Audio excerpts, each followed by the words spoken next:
Leviticus 22 1-33, through the Bible. Chapter 22. Theme: Defilement of the priesthood through disease, diet, and the dead, discernment of the offerings brought by the people. Defilement of the priesthood through disease, diet, and the dead.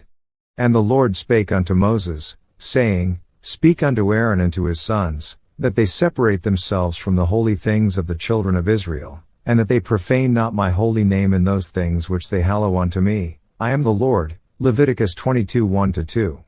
There was to be a separation of the sacred and the secular. Aaron was not to bring the things of the tabernacle home with him. The lesson for us is that we are not to treat the sacred and holy things of God as if they were commonplace.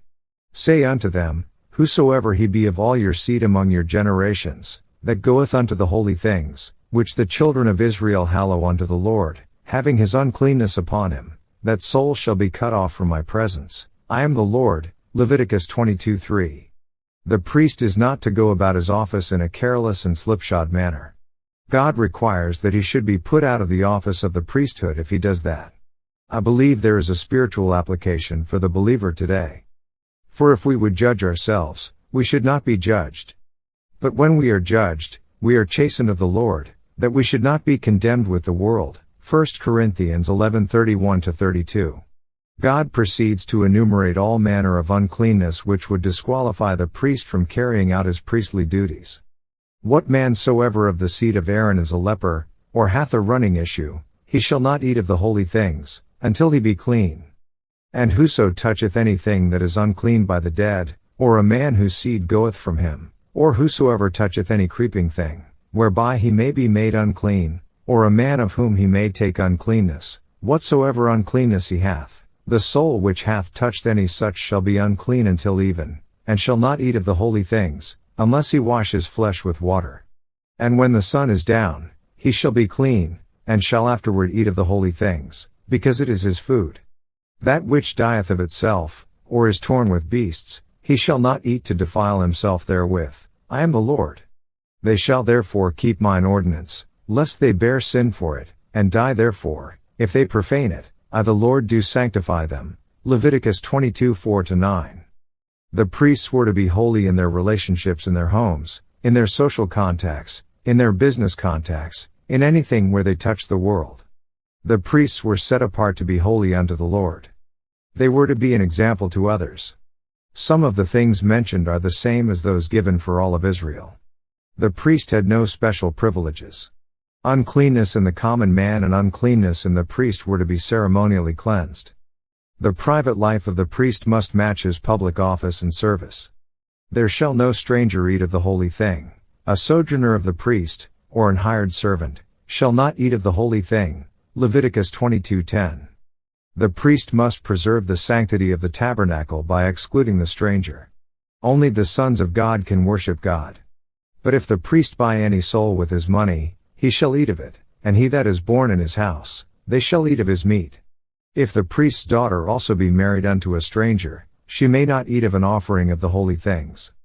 But if the priest's daughter be a widow, or divorced, and have no child, and is returned unto her father's house, as in her youth, she shall eat of her father's meat, but there shall no stranger eat thereof. Leviticus 22:11-13. The verses go on to explain that only those who belong to the priest, who were born in his house, can eat of his meat. If a priest's daughter married a Gentile, she was excluded from access to the holy things. If she were widowed or divorced and returned to her father's house, she could eat her father's meat. The prodigal son or daughter may return home and find a welcome. And if a man eat of the holy thing unwittingly, then he shall put the fifth part thereof unto it, and shall give it unto the priest with the holy thing. And they shall not profane the holy things of the children of Israel, which they offer unto the Lord, or suffer them to bear the iniquity of trespass, when they eat their holy things, for I the Lord do sanctify them. Leviticus 22:14-16. Ignorance of the law affords no excuse. The man who eats of the holy things unwittingly is guilty. A fine is exacted of him. This placed an added responsibility upon the priests to guard the holy place. The unbelieving world gains its impression of the church from the members of the church. Indifference and irreverence is detected immediately by the outside unbeliever, and his attitude and conduct is governed accordingly. The Lord Jesus said, "Woe unto the world because of offenses! For it must needs be that offenses come, but woe to that man by whom the offense cometh." Matthew 18:7. Discernment of the offerings brought by the people. And the Lord spake unto Moses, saying, Speak unto Aaron, and to his sons, and unto all the children of Israel, and say unto them, Whatsoever he be of the house of Israel, or of the strangers in Israel, that will offer his oblation for all his vows, and for all his freewill offerings, which they will offer unto the Lord for a burnt offering, ye shall offer at your own will a male without blemish, of the beeves, of the sheep, or of the goats. But whatsoever hath a blemish, that shall ye not offer, for it shall not be acceptable for you. Leviticus 22:17-20. This section contains rules and regulations for the people in bringing their offerings, and these rules must be strictly enforced by the priests. The regulations apply to the people, but the enforcement applies to the priests. No offering with a blemish was to be permitted because the offerings pointed to Christ. Any departure from this was to lower the concept of the person of Christ and the holy demands of God. And whosoever offereth a sacrifice of peace offerings unto the Lord to accomplish his vow, or a freewill offering in beeves or sheep, it shall be perfect to be accepted, there shall be no blemish therein. Blind, or broken, or maimed, or having a wen, or scurvy, or scabbed, ye shall not offer these unto the Lord, nor make an offering by fire of them upon the altar unto the Lord. Either a bullock or a lamb that hath anything superfluous or lacking in his parts, that mayest thou offer for a freewill offering, but for a vow it shall not be accepted. Ye shall not offer unto the Lord that which is bruised, or crushed, or broken, or cut, neither shall ye make any offering thereof in your land. Neither from a stranger's hand shall ye offer the bread of your God of any of these, because their corruption is in them, and blemishes be in them, they shall not be accepted for you. And the Lord spake unto Moses, saying, When a bullock, or a sheep, or a goat, is brought forth, then it shall be 7 days unto the dam, and from the 8th day and thenceforth it shall be accepted for an offering made by fire unto the Lord. And whether it be cow or ewe, ye shall not kill it, and her young, both in 1 day. Leviticus 22:21-28. Natural deformity in an animal as well as bruises and cuts and broken bones comprise the blemishes. Any of these should make them reject the animal as an offering. No stranger was to make an offering. And any offering animal was to be at least over 7 days old. 7 represents completion. It was to have lived a complete cycle. It was at this point of offering animals without blemish that Israel failed miserably. They brought that which was torn and lame and sick for their offerings, and God called forth from the prophets a denunciation of their offerings. We find this in Malachi 1:6-14. And when ye will offer a sacrifice of thanksgiving unto the Lord, offer it at your own will. On the same day it shall be eaten up, ye shall leave none of it until the morrow. I am the Lord. Leviticus 22:29-30. The offering was to be a freewill offering.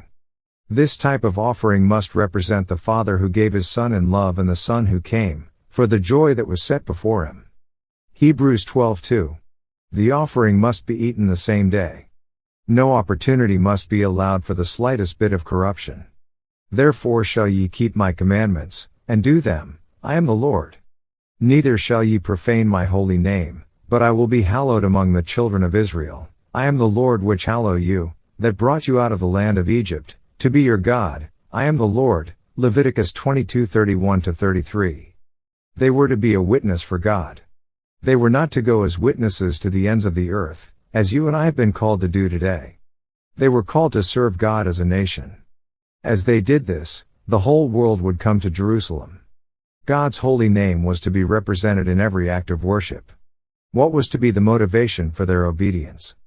Dr. Andrew A. Bonar gives 5 reasons. 1.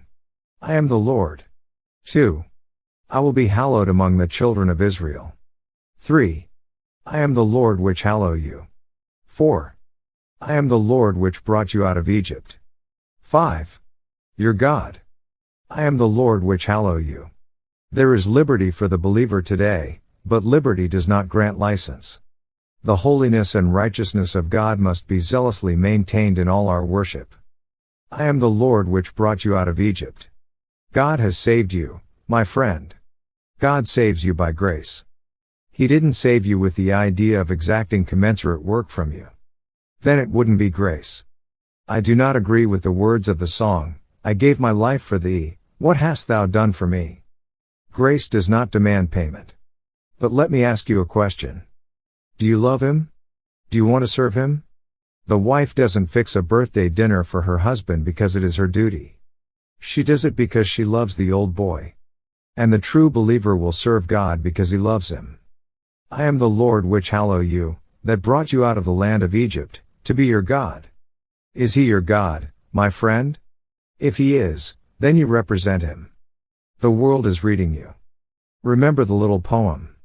The gospel is written a chapter a day. By the deeds that you do and words that you say. Men read what you say whether faithless or true. Say, what is the gospel according to you? Men are not reading the Bible today. They are reading you and me. What are they reading in you, my friend?